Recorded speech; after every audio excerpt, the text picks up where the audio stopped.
¿Cómo se entiende la etapa de juicio? La etapa de juicio tiene como finalidad determinar la culpabilidad o la inocencia de una persona a la cual se le atribuye un hecho delictivo. Constituye la garantía máxima dentro del proceso. De la etapa intermedia se traslada todo al tribunal de sentencia. En el juicio se va a construir la culpabilidad del imputado, lo cual le corresponde al ente fiscal. En esa etapa se desarrollará la actividad probatoria.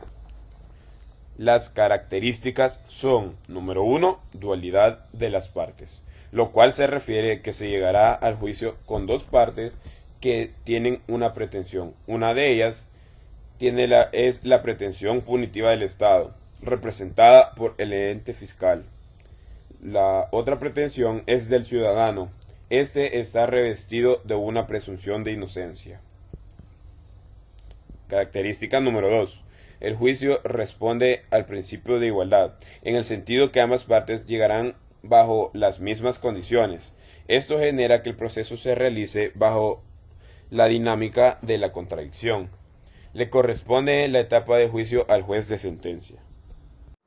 Nuestra compañera Fátima nos hablará acerca de todo sobre la preparación de la vista pública y cómo debemos de entenderla.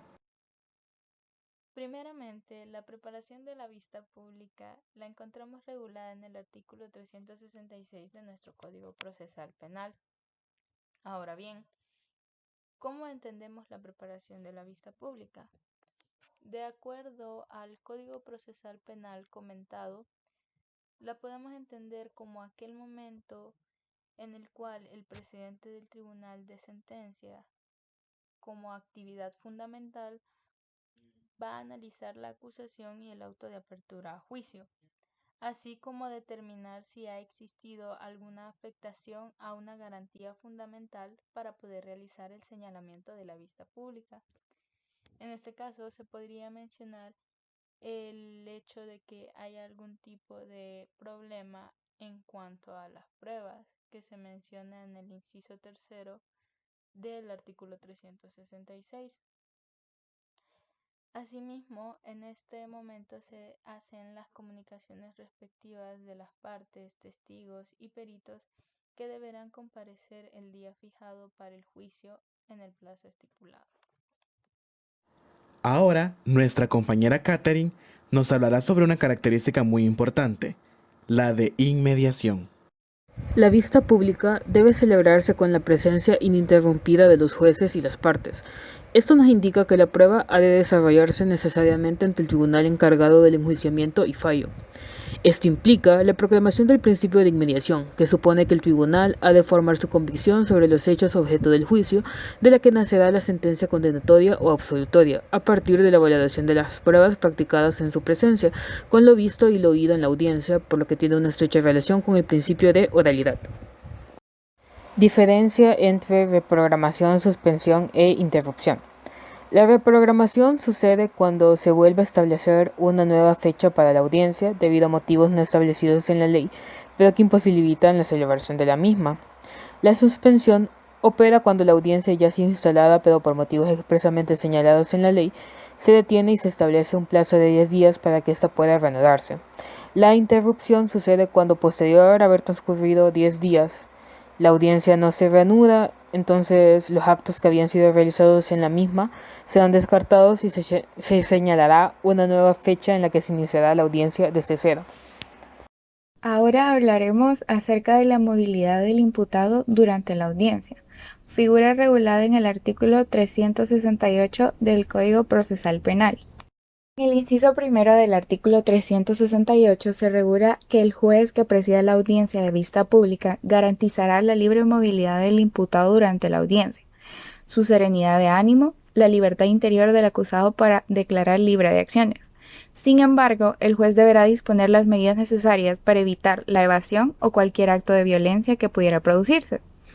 La libre movilidad debe ser compatible con la imposibilidad de fuga del imputado. Queda limitada a la prohibición de que aquel permanezca esposado durante la audiencia. Siempre se velará por la libertad de declaración o del silencio del imputado si éste opta por abstenerse de declarar. No puede olvidarse la importancia tanto de que el juicio se celebre como que el acusado no aproveche su momentánea situación de movilidad para escapar, frustrando así el final del proceso. En el inciso 2 del artículo 368 se le faculta al juzgador que tome las medidas necesarias para que la vista pública se desarrolle plenamente, sin incidentes y evitando la fuga de él o los procesados.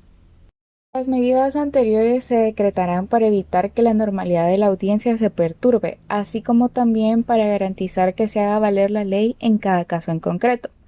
Para ello, el juez podrá, en su caso, decretar medidas cautelares sustitutivas, modificar o agregar otras a las que estuviere sometido, e incluso decretar la detención provisional por medio de una resolución fundada.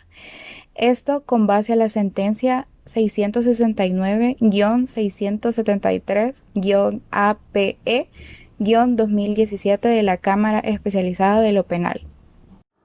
Ahora hablaremos sobre la característica de publicidad. Tal como dice el conocido Brocardo Sajón, la justicia se debe hacer viendo cómo se hace justicia.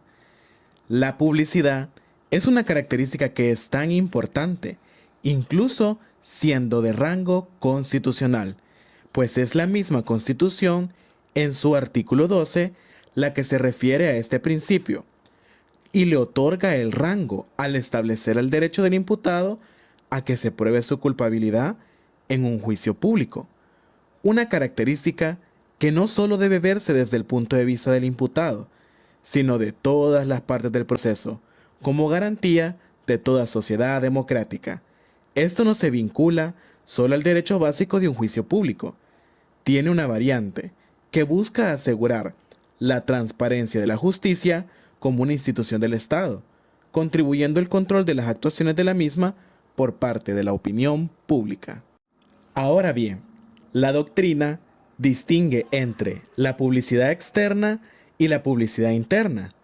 La primera nos referimos a los terceros, que se vean implicados de una forma directa en un proceso penal, lo que está relacionado con el derecho a un proceso público. En cambio, la publicidad interna se refiere a las partes, y está en íntima relación con un proceso justo y una defensa eficaz. Nos surge una gran pregunta. ¿Qué podemos deducir del artículo 369 del Código Procesal Penal? Este posibilita que la audiencia pueda ser privada, parcial o totalmente. Esta publicidad puede tener ciertas causas para restringirla, las cuales ya han sido establecidas, ya sea por razones morales, interés público, seguridad nacional o previsto por alguna norma en específico. Pero la restricción de la publicidad que el tribunal puede acordar se limita a la privación del conocimiento por terceros ajenos a las partes procesales, a las interioridades del pleno en el momento en que se realiza la prueba, o una concreta parte de la misma respecto de la cual se ha acordado tener privacidad, por lo que esta limitación no es a discrecionalidad del juez. Prohibiciones de acceso. Artículo 370 del Código Procesal Penal. El principio de publicidad viene seguido por el establecimiento de diversas prohibiciones de acceso a la sala de audiencia, indicando así las siguientes. Literal número 1. Cabe recalcar que la edad de 12 años, que este artículo establece como límite, no es una fijación aislada en el ordenamiento salvadoreño. Esta restricción responde a la finalidad de mantener la necesaria seriedad y orden con los que debe desarrollarse el juicio. Literal número 2. Este inciso se precisó para evitar que pueda perturbarse la serenidad de ánimo de quienes intervienen en el juicio, e incluso la independencia del tribunal. Tampoco podrán entrar los que lleven distintivos gremiales o partidarios, lo que podría entenderse como un intento de condicionar la decisión del tribunal. Literal número 3. Aquí lo que se pretende es evitar que la presencia del público en un número excesivo e inadecuado de la capacidad de la sala de audiencia produzca una aglomeración, una merma en el grado de seriedad con el que debe desenvolverse el juicio, e incluso puede hacer alteraciones del orden, con el consiguiente perjuicio para la buena marcha del plenario.